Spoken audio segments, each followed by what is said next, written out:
It's been an insanely windy night and day. A bunch of people in our area without power. As you can see, the wind's not that bad right now, but earlier it was kicking it. I tell you what.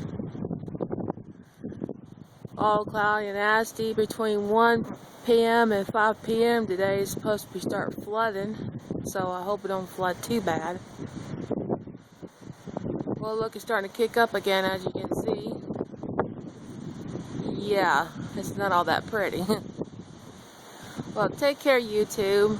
Have a nice day. Better get in before a tree hits me. Haha, just kidding. Take care, YouTube. Bye.